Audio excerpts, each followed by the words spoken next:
Saludos amigos televidentes, nueva vez bienvenidos ustedes todos a su programa Autoridad Preventiva. Arnaldo Sánchez Brugal y Andrés Terrero estaremos compartiendo con ustedes temas de interés para todos ustedes. Saludos Arnaldo, ¿cómo estás? Hola Andrés, aquí como siempre para tratar temas que tienen de actualidad y que tienen que ver con todo esto que está ocurriendo a nivel mundial sobre lo que es el crimen organizado y la prevención del lavado de activos. Bien, nosotros hace dos programas estuvimos conversando sobre las amenazas regionales, sobre el tema de lavado, que el GAFILAT, que es el Grupo de Acción Financiero de Latinoamérica, había publicado, y que son las recientes, y que nosotros ya habíamos trabajado una gran parte, pero nos quedaba, creo que una cuarta parte. Entonces yo creo que vale la pena iniciar este segmento con eso, y después vamos a hablar sobre el tema de las cooperativas, pero de manera puntual la cooperativa Herrera, COP Herrera. Sí, Andrés, mira, el tema de la cooperativa Herrera es algo que está en el tapete, pero como tú bien dices, lo trataremos en los segundos segmentos del programa. Los programas anteriores estuvimos hablando de ese estudio que bien señalas del GAFILAT sobre un levantamiento o una actualización del levantamiento que hace de cuáles son los delitos o las amenazas, ¿verdad?, que tendentes en todo lo que es la región de Latinoamérica. Habíamos hablado como sigue el delito medioambiental, el tráfico y trata de personas, eran de las amenazas que permanecían y seguía siendo el número uno por excelencia, seguía siendo el narcotráfico. Igualmente, el tráfico, voy a coger mi computadora para poder ir viendo los temas, el transporte ilícito de dinero a través de la frontera es una amenaza también detectada. Tú sabes que para lavar dinero se lava de dos formas, o con conversión o con movimiento.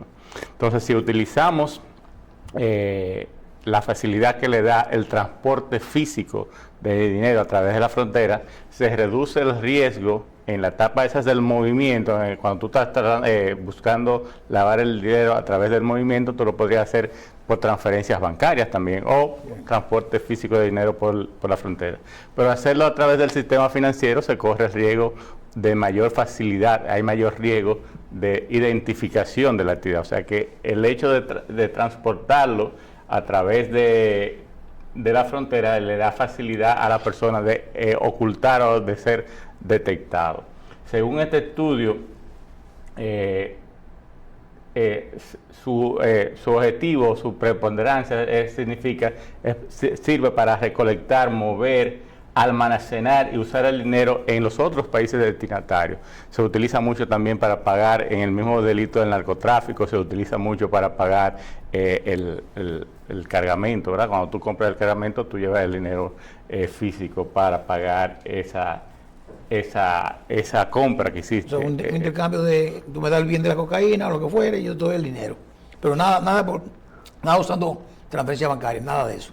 Bueno, se puede utilizar transferencia bancaria, entonces ahí caeríamos también en otras tipologías que se utilizan, como tratar de documentar esas operaciones bancarias. Es más difícil. Con algún tipo de operación comercial que justifique la transacción. Lo que pasa es que al hacerlo por el banco es más fácil tú poderlo detectar, mientras que a través de la frontera es más fácil entrarlo, conlleva menos riesgo. Okay. Hablábamos en el programa pasado, tú me preguntabas que si hablábamos como en el ferry, se habían detectado en varias ocasiones como dinero oculto entre los vehículos, entre las gomas, o en las mismas mercancías que importan dentro. Una vez, recuerdo yo, hablando de los años 90, estábamos en el Departamento Nacional de Investigaciones y dentro de una planta eléctrica le habían abierto la carrocería,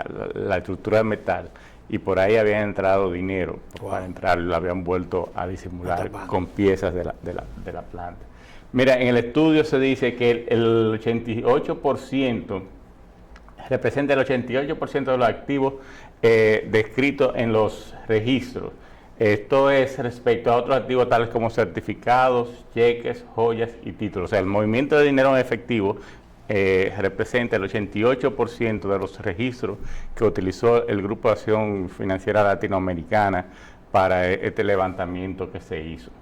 Y se dice que se ha detectado dos tipos de situaciones. La primera es por la falta de declarar en los aeropuertos. Cuando tú entras, se supone que tú estás obligado a declarar cuando tú estás transportando por encima de los $10,000, y ahí es que se han detectado. Y la segunda es en chequeos aleatorios que se hacen y se logra determinar. Y otras veces, aunque no se ve aquí el estudio, nosotros sabemos que hay muchas veces que hay el chivateo, tal vez de alguien de la competencia, un inconforme, que alerta a las autoridades de que ese dinero va a entrar por ese punto. Otra amenaza que sigue latente y que está en el tapete en nuestro país, que es la corrupción y el soborno. Entonces, incluso en los mismos estudios que hace Transparencia Internacional se ha visto cómo los países, en vez de aumentar en mejorar eso, han descendido en la posición, aumentando el riesgo o los casos de corrupción. Pero tú sabes que es muy difícil también, Arnaldo, por lo menos un delito como el soborno, un delito muy difícil de probar. Sí, es un delito difícil de probar, y también siempre se ha hablado de la falta de voluntad política en realidad para enfrentarlo, y muchas veces también lo utilizamos como herramienta para desmeritar al oponente. O sea, hay muchos factores que inciden en lo que es esta lucha contra la corrupción.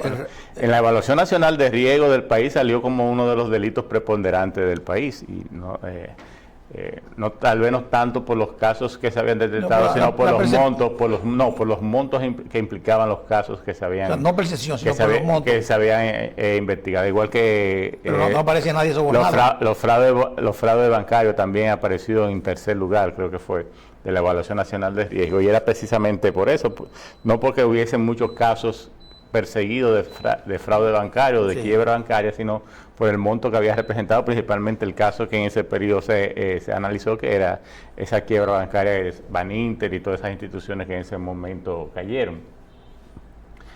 El estudio dice que si se compara esta amenaza con el resultado anterior, ha subido incluso en 3 niveles el peso específico de la amenaza. O sea, eso te dice que hay un serio problema en la región en cuanto a lo que es la prevención. Incluso en todos los países que participaron en el proceso de evaluación lo identificaron como una amenaza. Y que la técnica más frecuente que se utiliza es precisamente la utilización de estructuras jurídicas. Recuérdate que en el primer programa tú me preguntabas, hablábamos de los sujetos obligados que más habían sido identificados como posible vehículo para lavar dinero, y salían los abogados. Entonces me preguntaban, ¿y por qué los abogados? Yo te digo, bueno, porque normalmente son utilizados para hacer estructuras jurídicas o prestar su nombre como accionistas en las compañías, en los países que se permiten nominees, o para dar como dirección física de esa compañía, la de los bufetes. Entonces ahí es que estamos viendo ese tipo de cosas. Y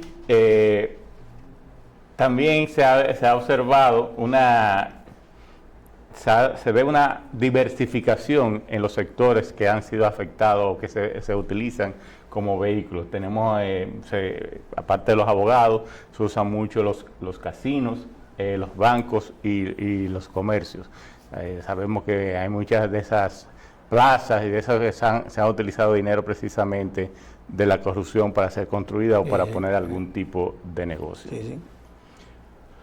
Otra amenaza es el contrabando. Ya no es el contrabando de dinero, sino el contrabando de mercancías, que se utiliza para lo que se conoce como el Trade-Based Money Laundering, o sea, el lavado de dinero a través del comercio internacional. Y eso normalmente se utilizan, se sobrevalúa o se subvalúa facturas para poder justificar un ingreso. Por ejemplo, un producto que me costó fuera $10, Sí. lo declaro aquí en aduana que me costó 5 para pagar menos impuestos y para poder también justificar la diferencia que hay entre los 5 y 10 como un ingreso de la venta. Mentira, lo voy a vender a 10. Ya, ya. A lo mismo que lo compré, pero estoy lavando. Pero estoy perdiendo 5 pesos. No, tú no estás perdiendo 5 No, pesos. tú recuperas después. Ese es tu costo de oportunidad. Por ese lado, lo mismo pasa, o a veces se declaran mercancía de menos, o se declara cosas que no son las que están en ese, Hay muchos casos de... en Hay ese mucho- cargamento. Hay muchos casos de delito en esos temas de los inventarios, Arnaldo, porque hay complicidades, tiene que ser complicidades internas. Tú le vendes una mercancía, la mercancía no entra, pero la registra como que entró, y a su vez la saca como que salió de inventario, la lleva a costo, la lleva a inventario a todos lados, y hay a veces que se compra, eso me ha dado, yo he tenido algunos casos, compran mercancía, pero la mercancía nunca llega, y llega la factura. Llega la factura. Y O tú, se registra. o tú usas esa misma factura en distintas instituciones Empresa, financieras claro. para justificar un ingreso. No, lo que pasa es que, mira, con esta factura yo justifico $1 millón de pesos y esa misma factura la llevo al otro banco, Sí, sí. y yo solamente hice una sola operación. Sí.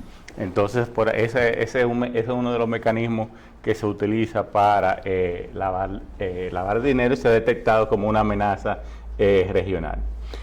En el estudio también se ven algunos tipos de delitos nuevos que ellos lo identifican como amenaza emergente, que son aquellas situaciones o delitos que son identificadas por primera vez en los países en esta evaluación.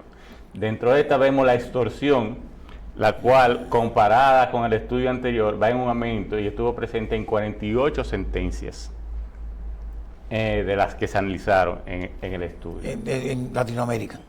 Y Nosotros en República Dominicana no tenemos tantos casos como extorsión. bueno, la verdad que las estadísticas en República Dominicana son Tan pobres. tan pobres. Incluso una de las debilidades que resaltó en la evaluación nacional de riesgo Es una amenaza. era la falta de acceso o la falta de información que se pudo obtener de la Procuraduría sobre los delitos, la implicación, Qué vergüenza. los casos abiertos, los casos cerrados, los bienes confiscados, los montos, la tasación de esos bienes. Eso fue un poco cuesta arriba conseguir esa información.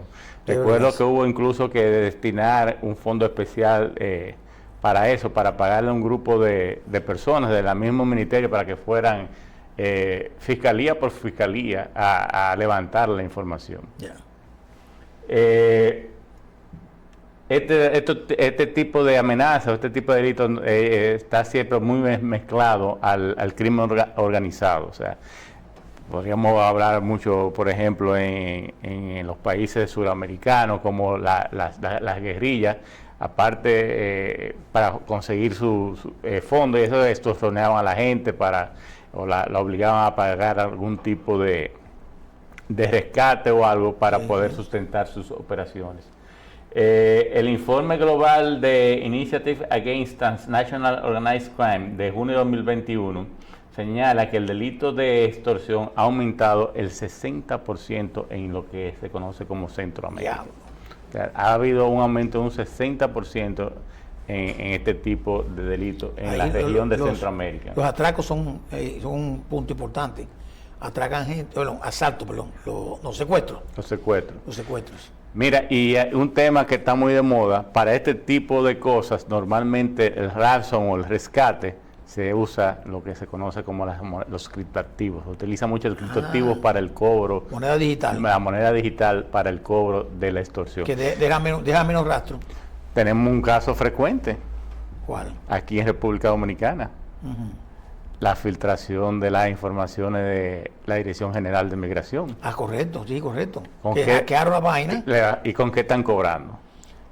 Con Era criptoactivos, criptomoneda. le están pidiendo 25 Pero- criptomonedas, que son que yo cuántos millones de Pero pesos. el gobierno se negó. Dijo No, que no. el gobierno se negó a pagar, pero es lo que te estoy diciendo, o sea, se utiliza este tipo de moneda Sí, sí. para cobrar Ahora.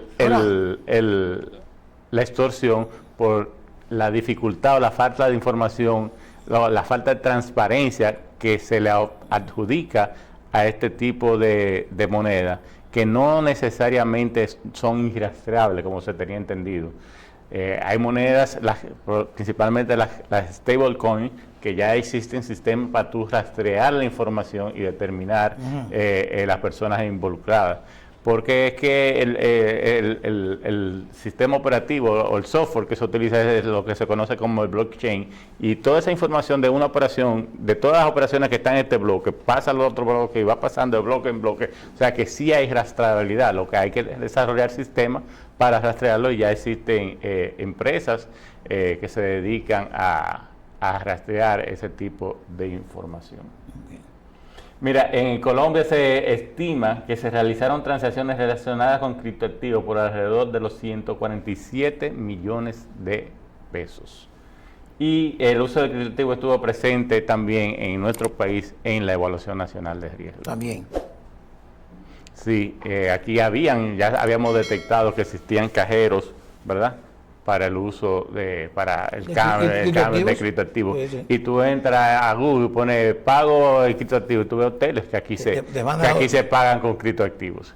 Bueno. Sin embargo, las autoridades nunca se han referido al respecto. Bueno, vamos a hacer la primera pausa, Arnaldo, que nos están haciendo señas ya, y regresamos con este tema. No creo que haya terminado todavía. Podemos seguir ahí. Nos falta uno o dos. Está bien, perfecto. Hacemos una pausa.